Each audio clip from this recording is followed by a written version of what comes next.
প্রিয় দর্শক, আপনারা দেখছেন news frontline Bangla digital media, সত্য খবর সঠিক দৃষ্টিকোণ। আপনাদের সাথে রয়েছি আমি জেসমিন আক্তার।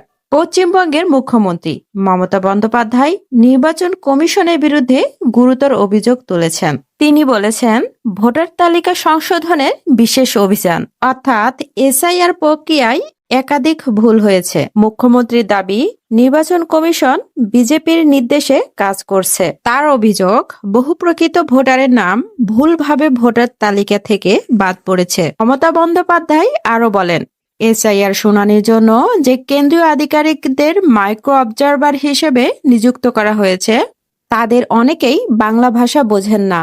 ফলে স্থানীয় মানুষের সঙ্গে সঠিকভাবে যাচাই বা শুনানি করা সম্ভব হচ্ছে না। তিনি আশঙ্কা প্রকাশ করেন, এই প্রক্রিয়ার মাধ্যমে গণতন্ত্রকে দুর্বল করার চেষ্টা চলছে এবং সাধারণ মানুষের ভোটাধিকার ক্ষুণ্ণ হতে পারে।